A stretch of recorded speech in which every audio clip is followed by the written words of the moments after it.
La tierra que devora a sus hijos. El Nilo no siempre fue un río de sangre. Hubo un tiempo en que sus aguas color jade serpenteaban bajo el sol egipcio como una arteria de vida interminable, alimentando campos de trigo dorado, palmeras cargadas de dátiles y los sueños de un pueblo que todavía no sabía que era esclavo. Un pueblo que había llegado como familia invitada 4 siglos atrás, cuando un joven soñador llamado José había salvado a un imperio del hambre, y el faraón, de entonces, había abierto sus brazos diciendo: «Bienvenidos».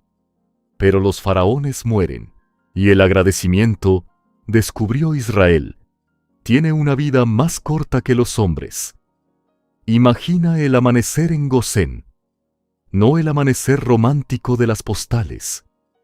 El amanecer brutal del trabajador, que abre los ojos antes del sol, porque si llega tarde al sitio de construcción, el látigo no hace preguntas.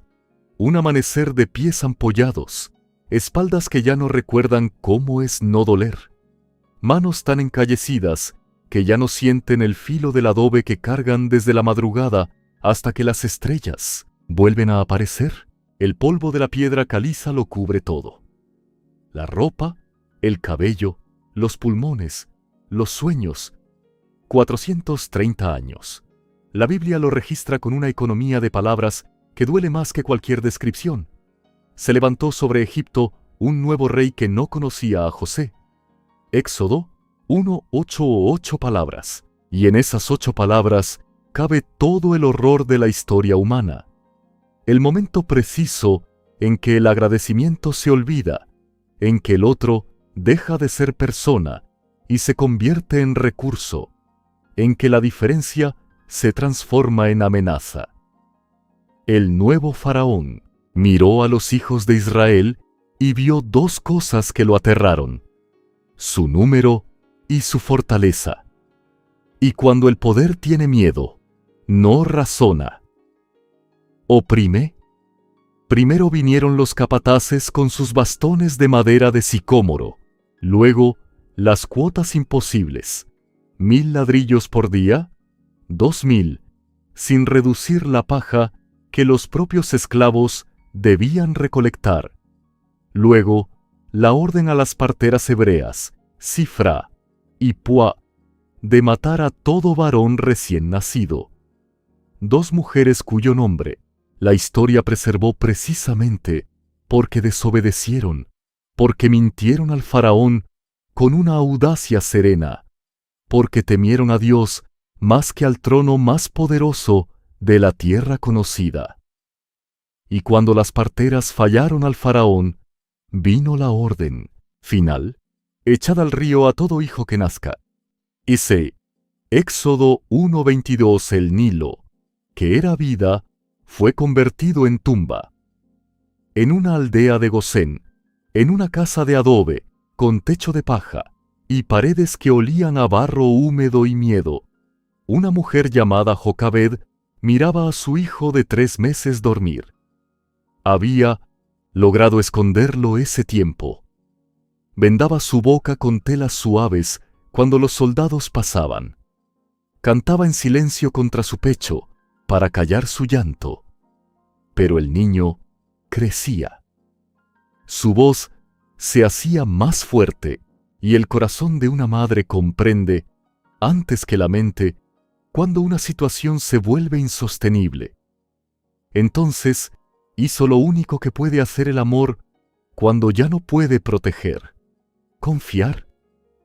Construyó una cesta de papiro, la cubrió con brea y alquitrán, colocó dentro al niño y lo puso en el Nilo, no en la corriente fuerte, en los juncos de la orilla, donde las aguas eran quietas, donde quizás alguien podría encontrarlo.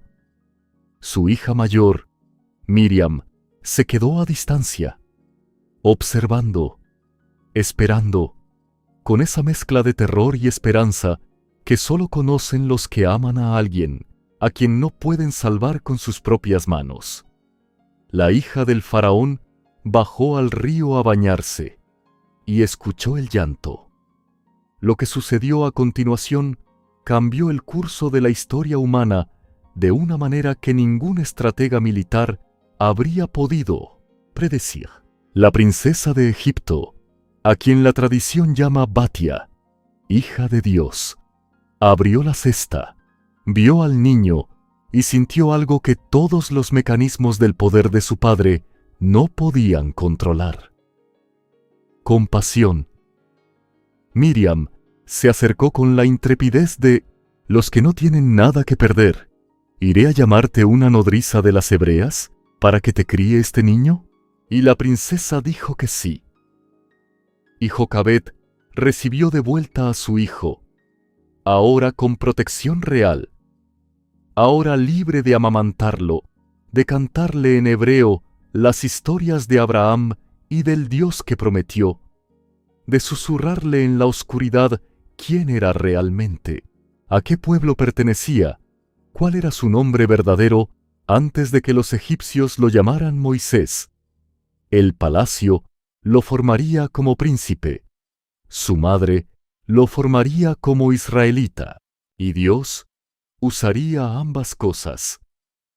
Al otro lado del Nilo, en los jardines perfumados del palacio más poderoso del mundo, un niño hebreo crecía con nombre egipcio y corazón dividido entre dos mundos.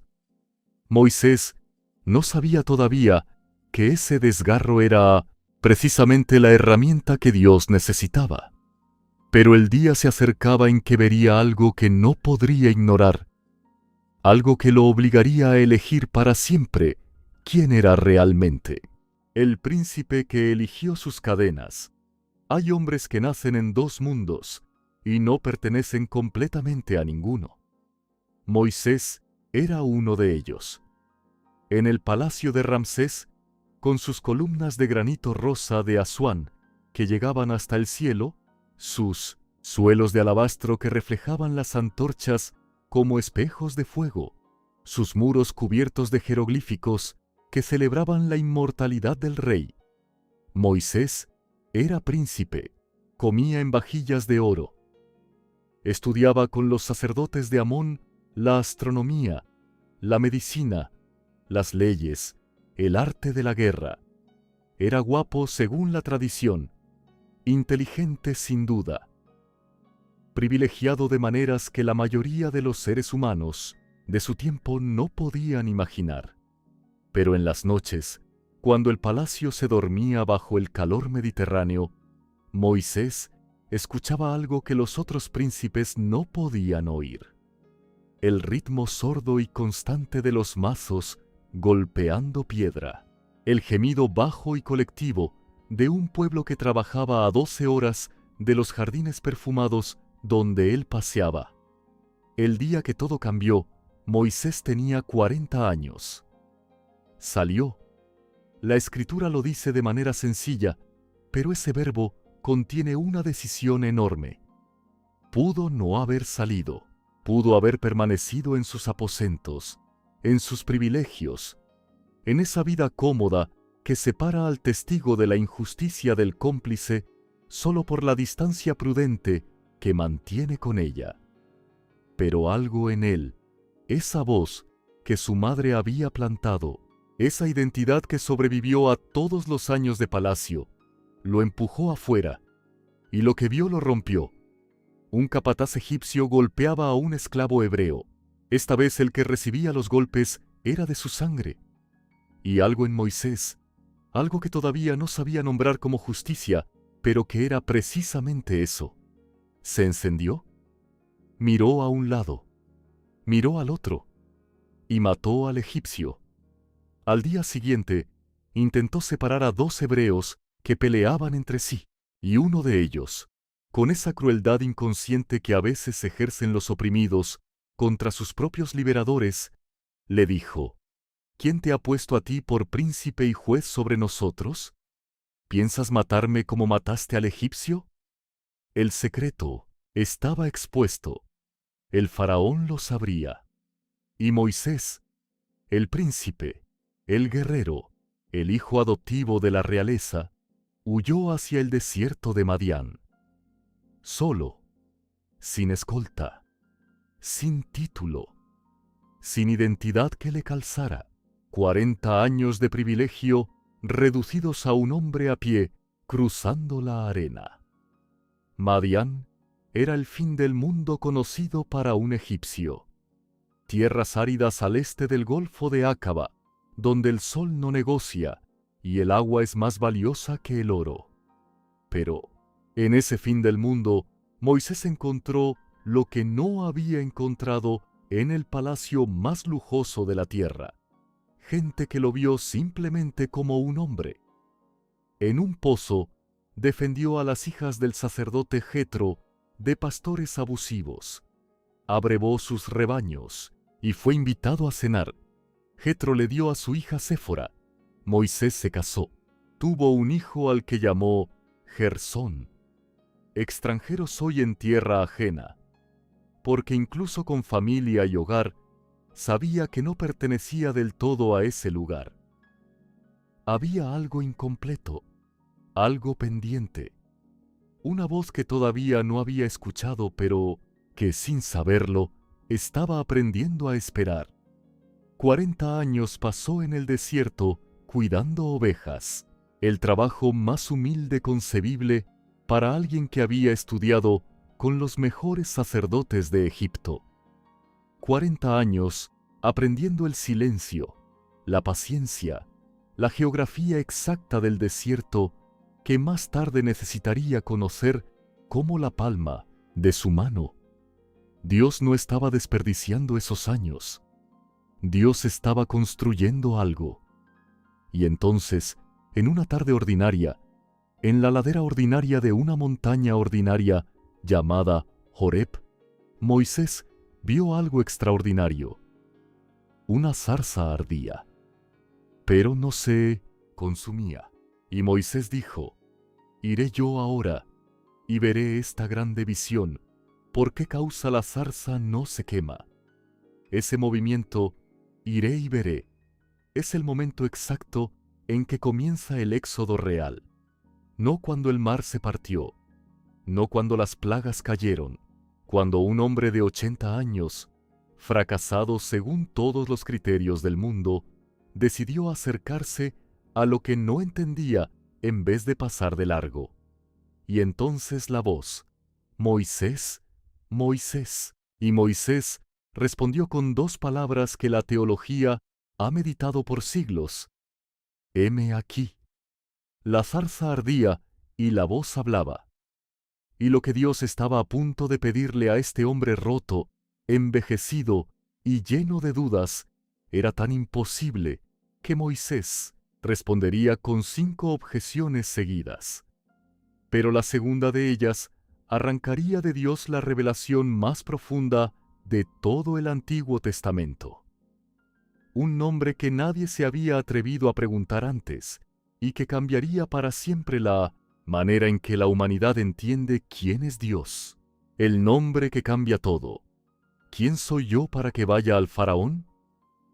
Frente a la zarza encendida, en ese suelo que Dios acababa de declarar sagrado, Moisés no cayó en éxtasis, no levantó los brazos al cielo. Hizo lo más honesto posible. Planteó objeciones.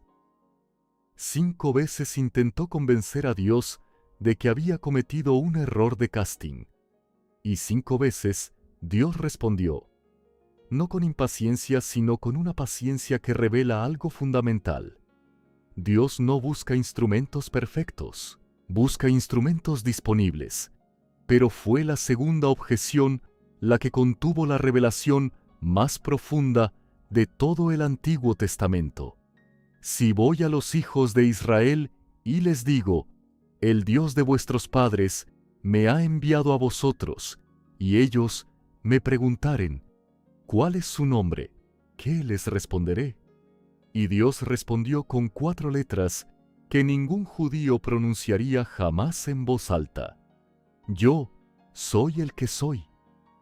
Para un pueblo esclavizado rodeado de dioses con nombres, con familias, con rivalidades, con territorios específicos, Ra el dios del sol, Osiris el dios de la muerte, Api el dios del Nilo. Este nombre era una revolución sin precedentes.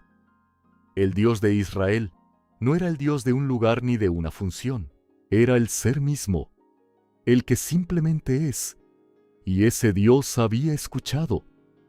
Bien he visto la aflicción de mi pueblo que está en Egipto, y he oído su clamor, pues he conocido sus angustias. 3 verbos: he visto, he oído, he conocido, no desde lejos, con la intimidad de alguien que ha estado presente en cada látigo, en cada ladrillo, en cada noche de llanto. Y ahora, después de 430 años de silencio que desde afuera parecía abandono, Dios decía: es el momento. Baja. Moisés volvió a Egipto con su hermano Aarón y fue a donde el poder lo aguardaba. El faraón los recibió en la sala del trono. Las columnas de papiro pintado de azul y oro, los cortesanos con pelucas negras y collares de lapislázuli, el aire perfumado de incienso de mirra, y en el centro, sobre un trono de electro, el hombre más poderoso del mundo conocido. Frente a él, 2 ancianos pastores del desierto. Jehová, el Dios de Israel, dice así: deja ir a mi pueblo. La respuesta del faraón fue la respuesta de todo poder que se cree absoluto. ¿Quién es Jehová para que yo obedezca su voz? Yo no conozco a Jehová, ni tampoco dejaré ir a Israel. Esa frase, no conozco a Jehová, es el centro dramático de todo lo que seguirá. Las 10 plagas no son simplemente castigos, son la respuesta de Dios a esa declaración de ignorancia. Cada una atacaba un dios específico del panteón egipcio. El Nilo convertido en sangre, la destrucción de Hapi, la oscuridad sobre Egipto, la derrota de Ra, el Supremo. No era solo una liberación política, era una guerra teológica. Y Dios la ganaría. Pero antes de las plagas, hubo algo peor que las plagas: la esperanza frustrada. Moisés habló al pueblo y les anunció la liberación, y el pueblo creyó. Por un momento, ese momento hermoso y frágil en que el corazón oprimido se atreve a imaginar que las cosas pueden cambiar. Entonces el faraón aumentó las cuotas. Ahora debían recoger su propia paja y producir la misma cantidad de ladrillos. Los capataces hebreos fueron golpeados, y el pueblo, el mismo que había creído, se volvió contra Moisés con la amargura de los que vieron renacer una esperanza solo para verla aplastada. Jehová os mire y juzgue, por cuanto nos habéis hecho heder delante de Faraón. Y Moisés, solo frente a Dios, hizo lo que hacen los profetas honestos cuando la realidad no coincide con la promesa. Señor, ¿por qué afliges a este pueblo? ¿Para qué me enviaste? Porque desde que yo vine a Faraón, ha afligido a este pueblo, y tú no has librado a tu pueblo. Esa oración, cruda, sin adornos, es una de las más importantes de la Biblia. Moisés no fingió fe que no tenía. Le dijo a Dios exactamente lo que sentía, y Dios no lo reprendió. Lo escuchó y respondió. Las plagas estaban por comenzar. 10 golpes contra el corazón del imperio más poderoso del mundo. Y con cada golpe, el faraón endurecería su corazón. Ese misterio que ha ocupado a los clontos teólogos por siglos. Pero la 10ª plaga sería diferente. No se dirigía al Nilo ni al cielo. Se dirigía a cada hogar. Y solo una señal podría detenerla: la sangre de un cordero sin defecto en los dinteles de la puerta. La noche que el mundo cambió. La noche del 14 de Nisán. En los hogares hebreos de Gosén, el aire olía diferente esa noche. Olía a sangre y a hierbas amargas. Cada familia había sacrificado un cordero macho de 1 año, sin defecto. La sangre había sido aplicada con un manojo de hisopo en los 2 postes y el dintel de la puerta. El cordero había sido asado entero, sin quebrar ninguno de sus huesos, detalle que Juan registrará siglos más tarde como cumplido en la cruz. Y la familia comía de pie. Vestida para viajar. Los pies calzados. El bastón en la mano. El pan sin levadura porque no había tiempo para que la masa fermentara, porque la liberación no espera. Comían con prisa. Comían con fe. Comían como gente que ya estaba en camino aunque todavía no hubiera dado el primer paso. Porque yo pasaré esa noche por la tierra de Egipto y heriré a todo primogénito. Y ejecutaré mis juicios en todos los dioses de Egipto. Yo Jehová. Esa noche, en cada hogar egipcio, desde la cabaña del siervo hasta los aposentos del palacio, el ángel de la muerte pasó. Y donde no había sangre en la puerta, el primogénito murió. El faraón despertó a medianoche. En algún lugar del palacio, el heredero al trono de Egipto había dejado de respirar. Y con él, en cada casa, en cada cuartel, el grito comenzó a levantarse como una ola. No había casa donde no hubiese un muerto. Faraón mandó llamar a Moisés en la oscuridad de esa noche. No con soberbia.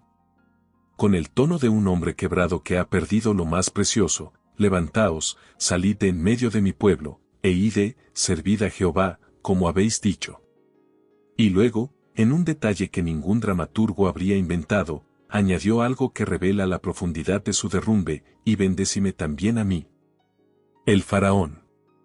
El Dios viviente. El hijo de Ra. Le pidió a Moisés, el esclavo convertido en profeta, que lo bendijera. El poder más grande del mundo, de rodillas. 600.000 familias salieron esa noche. Con sus rebaños, con sus amasijos de pan sin cocer, con sus joyas, porque los egipcios, aterrados, les dieron todo lo que tenían para que se fueran más rápido. 430 años de esclavitud. Y una noche para salir. Marchaban hacia el desierto con la columna de nube que los guiaba de día y la columna de fuego de noche.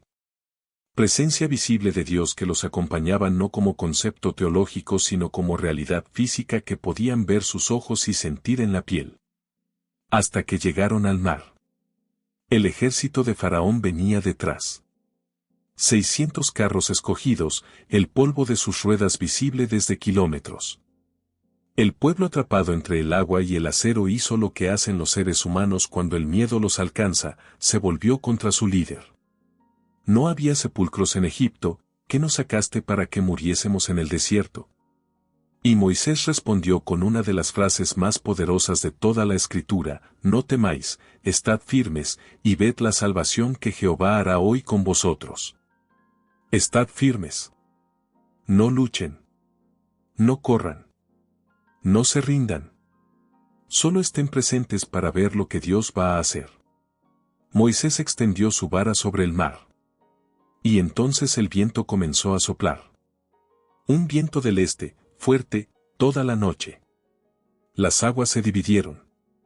El pueblo de Israel caminó por tierra seca, con muros de agua a su derecha y a su izquierda. Cuando el ejército de Faraón entró al lecho del mar, las ruedas de sus carros comenzaron a trabarse. Moisés volvió a extender su mano. Y las aguas regresaron. Lo que vendría después, el desierto, el Sinaí, los 40 años, revelaría algo que ningún esclavo liberado quiere escuchar pero todos necesitan: salir de Egipto es el comienzo, no el final. El desierto es la respuesta. La noche del 14 de Nisán. En la orilla del mar, en los hogares hebreos de los soldados egipcios, el aire olía las aguas que acababan de cerrarse, con la sal en los labios y hierbas amargas todavía en el cabello. Cada familia había sacrificado un cordero macho de 1 año, la hermana mayor, la que había vigilado la cesta sido aplicada con un manojo de hisopo en los 2 postes y el dintel delantero y comenzó. El cordero había sido asado entero, porque en extremo se ha engrandecido sus huesos, ha echado en el mar al caballo y siglos más tarde como cumplido era el primer himno de la humanidad liberada. Y la familia comía de pie. Y duró exactamente 3 días para viajar. 3 días los después del milagro más grande de su historia, el bastón en la mano. El pueblo no encontró agua potable, el pan sin levadura porque no había tiempo para que la masa fermentara. 3 días, porque la liberación no espera. El tiempo que le toma al corazón humano olvidar lo que Dios acaba de hacer cuando la siguiente necesidad aparece. Como gente que ya estaba en camino, aunque todavía es una observación clínica sobre la condición humana que el Éxodo registra con una honestidad que ningún relato fabricado había mantenido. El desierto no fue el fracaso de todos los dioses de Egipto. Fue su continuación necesaria. Jehová. 40 años en el Sinaí. Cada hogar egipcio, desde la cabaña del siervo hasta los aposentos del palacio completa. El ángel de la muerte pasó. El tiempo necesario para que muriera la generación que había nacido esclava, con la simbología del esclavo, el faraón despertó a medianoche, y naciera una generación nueva del palacio hubiera conocido el heredero al trono de Egipto había dejado de respirar. Tierra prometida en el horizonte, y con él, en cada casa, Dios como rey, en cada cuartel, en ese desierto a levantarse Dios como 3 cosas que transformarían a un pueblo de esclavos en una nación muerto.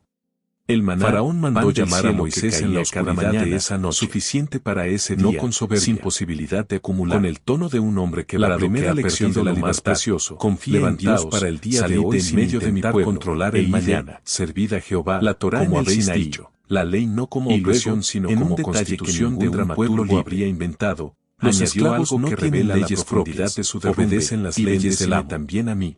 Un pueblo libre será sus propias reglas porque las ha aceptado con amor.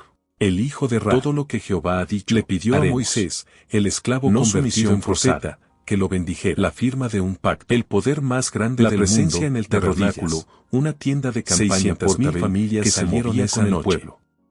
Con sus rebaños del Éxodo, con sus amasijos de pan inaccesibles, con sus joyas, porque en medio de su pueblo, aterrados, les dieron todo lo que tenían para que se fueran más rápido de la nube sobre el lugar santísimo. 430 años de esclavitud. Moisés nunca entró a la tierra prometida. Y una noche para salir. El hombre que había marchado hacia el desierto con la columna de nube que los guiaba de día y la columna de fuego de noche, que había subido al Sinaí y bajado con el rostro acompañaban no como concepto teológico sino como realidad física que ese hombre murió en la cima del monte Nebo, con la tierra prometida hasta que llegaron al mar pisarla.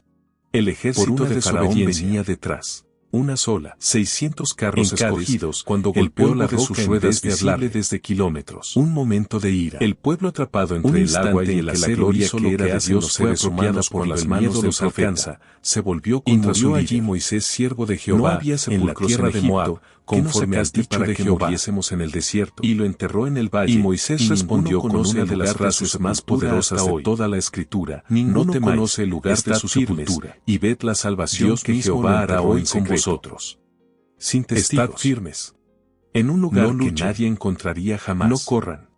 Y esa no imagen, se rindan. El creador del universo inclinándose sobre la tierra del desierto para dar sepultura a su Moisés extendió su mano sobre el mar. Es una de las más tiernas y misteriosas de toda la Escritura. El viento del este nunca terminó. Fuerte, toda la noche. El pueblo de Israel lo las aguas en cada Pascua, en cada generación, el pueblo de Israel con la misma frase que la Agadá prescribe, muros de agua a su generación y a su izquierda. Cada persona está obligada a verse a sí misma de Faraón si hubiera salido de Egipto. Las ruedas de sus carros comenzaron a trabarse. Como experiencia Moisés volvió a extender su mano como realidad viva y las aguas regresaron. El Éxodo no es una historia que sucedió hace 3000 años. El desierto, el Sinaí, es tu historia. Los 40 años, que revelaría algo que ningún esclavo liberado quiere escuchar, más pero todos necesitan Israel salir de Egipto es el quien haya conocido no el final cara a cara. Deuteronomio 34 horas y 10 minutos.